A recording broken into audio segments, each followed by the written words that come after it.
Ladies and gentlemen, welcome back to the other side of the coin, and welcome to your Heidenheim versus Chelsea match preview. Heidenheim Conference League. We're back again, sitting nice and pretty on top over there. Chelsea in the Conference League. Look, I don't want to spend too much time talking about Heidenheim and what this match, how this is going to transpire tactically, what we're going to do.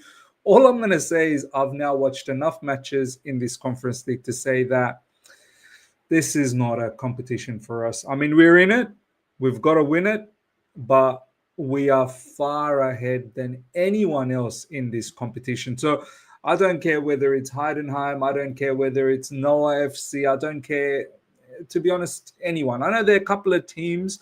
There are one or two teams that are quite decent in this competition, but once again, Heidenheim, I don't feel too worried about this. This is a fixture once again for all the players that are on the fringe. They're not getting the opportunity in the Premier League. It's time for them to rise again, and it's time for the academy players. And in fact, when I do my lineup, I'm going to show you guys that quite a few academy players that I definitely want them to get an opportunity, especially Tyrique George. Tyrique George is a talent that we need to nurture, and is a talent that I feel can be something special for us. So these are the games where I don't want to give too much time to the players that really should be competing in the Premier League. These are the minutes that I feel like should be given to a lot of the academy players, and even if they come off the bench, to be honest, even if they come off the bench. But Tyrique George is definitely one that I would consider starting. So as you can see, ladies and gentlemen, Chelsea top of the Conference League table, and Heidenheim, they're sixth. So yeah, in one sense, we shouldn't take this for granted. We should treat them with some level of respect. But I'm going to show you where they are in the Bundesliga. Although they've won 3 out of 3, just like us in the Conference League, in the Bundesliga, it's a totally different situation, ladies and gentlemen. In the Bundesliga, Heidenheim are 15th, and their form is absolutely abysmal. Loss, draw, loss. It's not good enough. I think recently their latest loss was off the back of leading 2-0 against Bayer Leverkusen and then getting thrashed 5-2. And I guess that's the thing that we need to be worried about, the fact that they were leading 2-0 against Leverkusen, which is a very good side. So this is why, I want to put out a little bit of a caution that not to disrespect them too much, because at the end of the day, they're still a Bundesliga team. Some level of integrity is there, of course.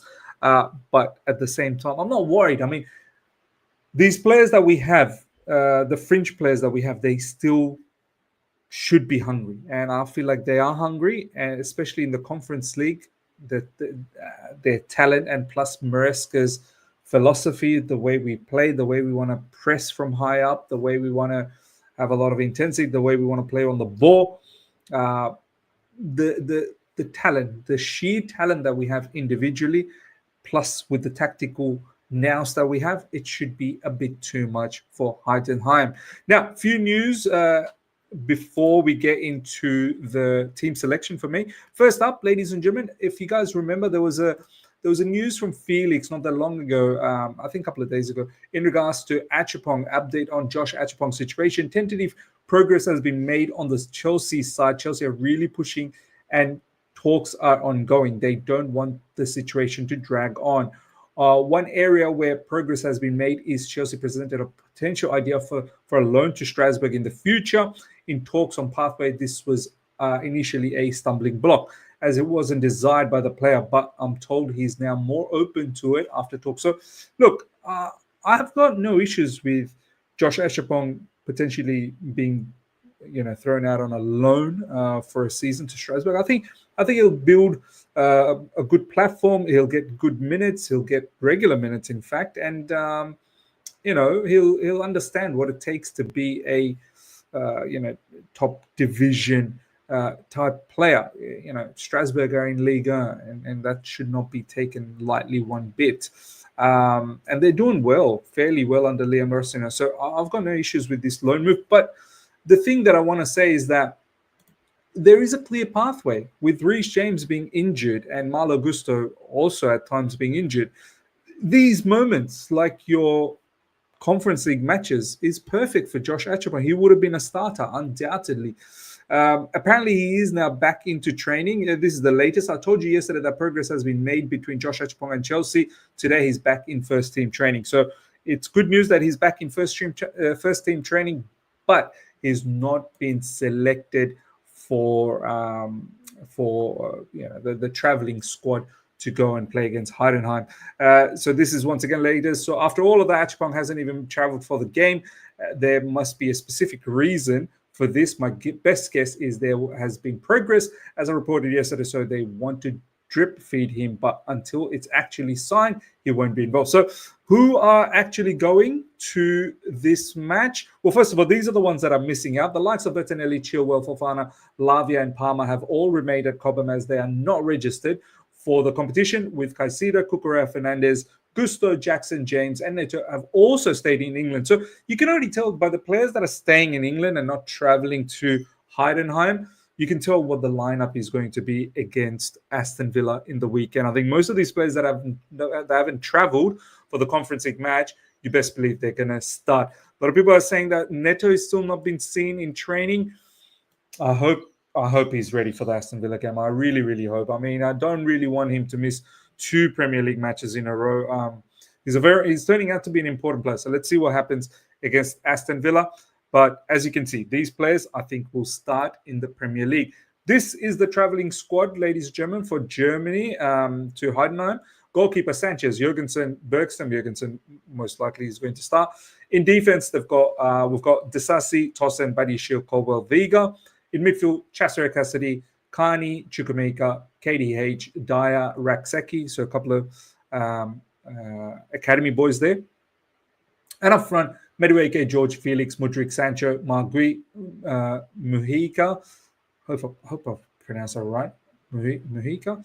And then Kunku. So once again, quite a few youngsters from the academy with Mujica, Tyrique, George, as well in the mix of things. So, all right, let's get in with my lineup. As I said, I don't want to take too long with this preview because honestly, there's not much that needs to be said besides the fact, go out there and win, have a lot of fun, and get a lot of experience for those players that need experience.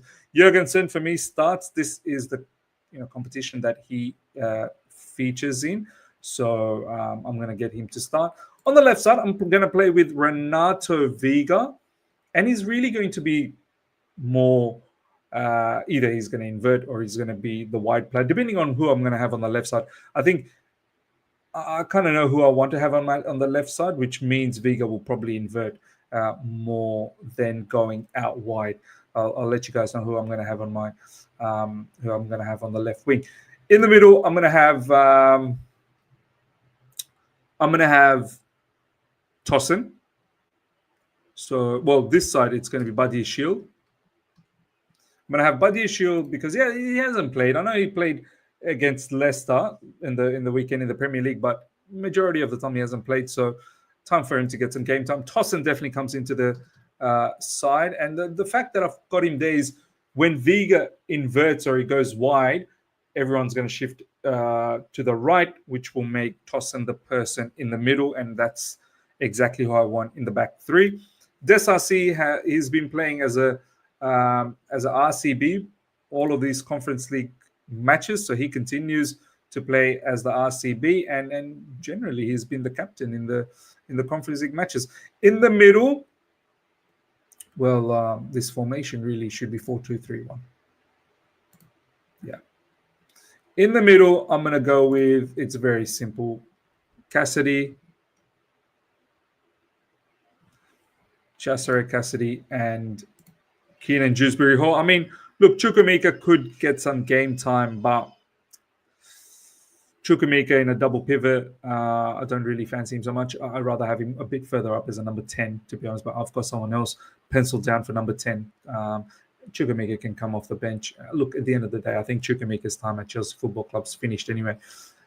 Dewsbury Hall will partner, for me, in the middle with Chasser Cassidy. On the right side, Tyrique George. This is one I'm definitely starting Tyrique George. I think he needs game time and he needs to start for us up front. Nkunku will play as a striker, not his best position, but this is the only way you're going to get some minutes. On the left side, I'm going to have Mudryk. This is Mudryk. This is his competition. This is Mudryk's competition. You remember his celebration against FC Noah. Go out there, my man, and do your business against Heidenheim. And in the middle, I'm having Sancho. Sancho, for me, I feel like he needs to start this. He's back training. I want him to start playing in these Conference League matches and get those minutes under his belt and really perform well. Really go out there and put in a masterclass. I don't want to see João Felix in this game. João Felix, I think, slowly started to make that transition into the first team. I want to see him more in the Premier League matches, and his work rate was very good against Leicester. Let's see if he starts again against Aston Villa. There's no need for João Felix to start this match. Get some minutes for Sancho. And we need to make Sancho, an important player as well. The season's long. We've got quite a few things to achieve. We need to put ourselves in a good position to do that by ensuring all of our players are firing in all cylinders. Sancho is one that I definitely want him to start doing well for Chelsea. So this is my lineup: Jorgensen, Viga Badishil, Tosin, Desasi, Chester Cassidy, Dewsbury Hall in the middle, Sancho in the number 10, Mudryk, George, and Nkunku. I'm going with the score prediction of 3-0 to Chelsea. Yeah, we should be able to keep a clean sheet, and we should be able to do light work with, I don't know, maybe we might concede because it is away from home, and they are, after all, a Bundesliga team, and they can score goals. Bundesliga teams, one thing they can do is definitely they can score goals. I would like to see a clean sheet, but perhaps 3-0, 3-1, that's my score prediction. Let me know your thoughts, ladies and gentlemen, about this match and how you would line up. Do you like my particular lineup that I had, or would you change anything? Let me know your thoughts. Smash up the like button if you're here for the first time. Subscribe, hit the bell notification to stay in touch with all my content. Till next time, take care. See ya.